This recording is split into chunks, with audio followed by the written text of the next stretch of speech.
What is up, ladies and genitals? Four Eyes in here, coming at you, coming through with a brand new video. Today we're back on Black Ops Cold War. I know it's been a while because I have been playing the Vanguard beta, but today I'm going to be showing you guys how to make your own best class setup for an assault rifle. So I'm going to be showing you guys the best attachments, which one to use and which ones to stay away from.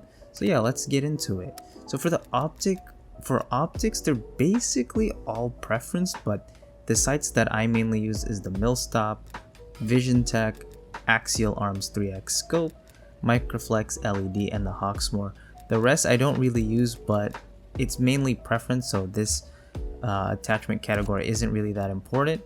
For the muzzle, all of them are viable and usable except for the flash guard. I would stay away from this. I really do think this attachment is useless because there is no benefit. Like, it says muzzle flash concealment, but you still show up on the radar anyway. So yeah, so for the muzzle brake, it's pretty good. It depends on how low the gun's recoil is, vertical recoil in the beginning anyway.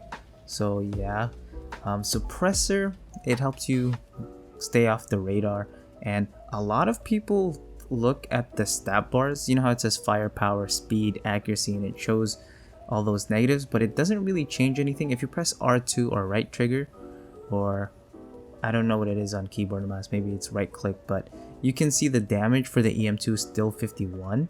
And if I go down, because it's showing you the different values, this is the true values that the true stats and values. So don't go by the stat bar, go by what the details show you. So what it does is minus 15% effective damage range and minus 8% bullet velocity. So the effective damage range means, so for 51 meters, I will kill in 3 shots. So after 51 meters, anything longer than that, I will drop off, and that's what it means. So if I go here, for example, where it's at 57, now my range is extended, so I can kill at 3 shots all the way up to 57 meters. So that's what that means.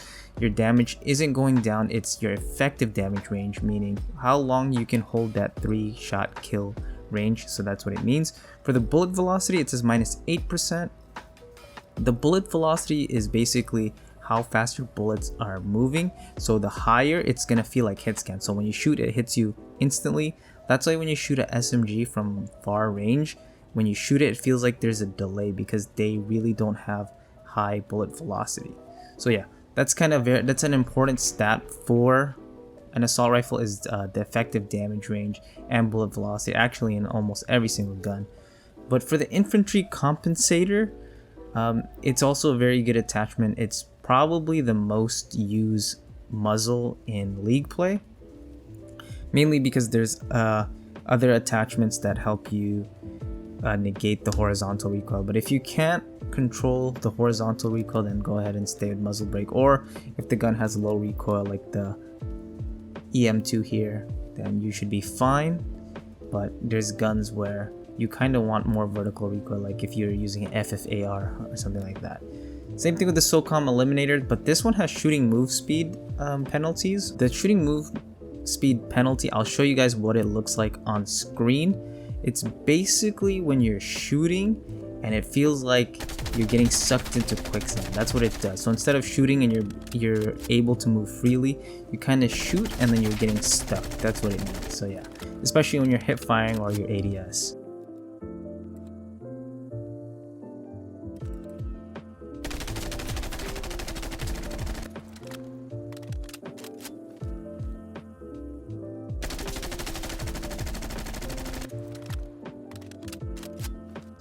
But for the agency suppressor here, I showed you guys what it does. What the agency suppressor only adds to the regular suppressor is the vertical recoil control. The regular suppressor does not.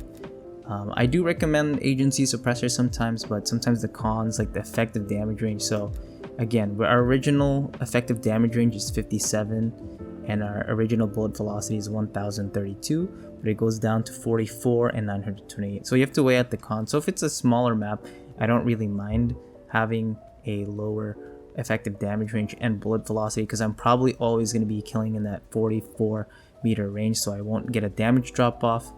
And yeah, so too much bullet velocity anyway doesn't really make too much of a big difference if the map is small. But it's overall a great attachment. I would recommend the agency suppressor, usually on smaller maps though. So finally, moving on to the barrel. We're already at the task force, but this is mainly just for the EM2. Out of all the guns in the assault rifle class, the EM2 is the only assault rifle I will like really give the nod to use the task force barrel, because if you see the damages or the damage, it's originally 48, but when you go down to the task force barrel, the 6% damage boosts it up to 51, which makes it, instead of a 4-shot kill, into a 3-shot kill. And that's why the EM2 is so broken. Without the task force barrel, it kills slower than the XM4 and slower than the Groza, but with this task force barrel, it kills as fast as the FFAR1 up close, but it can hold that all the way up into like Krig 6 range, which is insane. That's why the EM2 is so broken, because of the task force barrel. If you don't have the task force barrel, it's still really good, but it's not as broken. It's actually fairly balanced. So yeah, out of all of them, like I said, I would only recommend the task force on the EM2 because you get insane recoil, like just insane amounts of recoil. But for the EM2, since it has low recoil anyway, it doesn't really affect it, and it gets to have a 3-shot kill range, which makes it insane. The other two assault rifles that I do recommend it on, but there are a lot of cons like the recoil and the starting ammo solo, is the AK-47 and QBZ. It makes the QBZ kill in 5 shots at every single range. But again, if you can't control the recoil and you don't like the max starting ammo, I would definitely stay away from this attachment. The -7% is specifically only for the EM2. That was part of the nerf because it was like way better. So they tried to balance it, but this gun is still not balanced with a task force barrel. But moving up here, the ultralight barrel isn't on every single assault rifle. I believe it's on the EM2, Groza, and I think the Krig is the only other assault rifles that can use the ultralight barrels. I personally don't think it's that beneficial because it has aim walking move speed and strafe speed, but I've tried it on the Groza, and that thing, it has like the ability to have the most strafe speed, and it's still slow. Don't use it. It's not comparable to a SMG. If you want to have strafe, just use the SMG. The Cavalry Lancer, I don't really use this. It does 200% vehicle damage. Like if I want to shoot something down, I would just use a Sigma, to be honest, or an LMG. I could see this like effective on an LMG, but still, I think you would be better off using a LMG, Sigma, or an Air Patrol. Moving on to the reinforced heavy barrel, this is one of the better attachments in my opinion. The heavy barrel is really good. It gives you 100% effective damage range and 40% bullet velocity. If I'm using a suppressor or an agency suppressor, this is the attachment I like to use because it outweighs the cons of an agency suppressor or suppressor. They go right hand in hand. And yeah, the only cons are a -4% sprinting movement speed and an aim walking movement speed, which is pretty harsh, to be honest. The aim walking movement speed, especially because assault rifles don't have a strafe speed at all, and the -4% movement speed, they're not as fast as a SMG, but when you get lowered by 4%, you're in that basically LMG territory. But I still think it's worth it because if you have a suppressor on, it really outweighs the cons, and you can't be seen on the minimap when you shoot. So yeah, I like to combine that with a suppressor. If I'm not using a suppressor, I usually won't be using this attachment unless an assault rifle has a low effective damage range. And then this is probably the best attachment for a assault rifle, especially if you're going unsuppressed, the Ranger barrel or Liberator barrel. It does 100% bullet velocity, and the only con is a -20% movement aim walking movement speed. Yeah, I really like the Ranger barrel. This is what basically everyone uses in league play. It's probably the best attachment. Like, so we're going, let's say in base form, if I took off the task force barrel, right, I only have a 688 meters per second bullet velocity, but with the Ranger barrel it goes up to 1376, which is basically hit scan. It's amazing. If you use a gun like the Krig, that gun gets like insane bullet velocity because its Ranger barrel gives you 126%. So yeah. Moving on to the takedown barrel, I think this is a good one too. Out of the basically, I would only recommend Task Force, Takedown, Ranger, and Reinforced. And Ranger is usually the best way to go because Task Force just has too many cons for most assault rifles except for like the M2. But this barrel isn't that great. It's not like it's good, but it's not, you know, it doesn't help too much. Like it gives you effective damage range, but like it's not practical to always do that because some maps are just, unless maybe you're using like combined arms mode on Crossroads or something, I don't really recommend this. I would definitely always choose the Ranger and Reinforced before the takedown. It's always like my third or last option, but it's still decently good. The -5% sprinting movement speed is a bummer. But yeah, that's for it for the barrels. And then for the body, I only either would choose the steady aim laser, which is a 20% hip fire accuracy, or the mounted flashlight. That's pretty much it.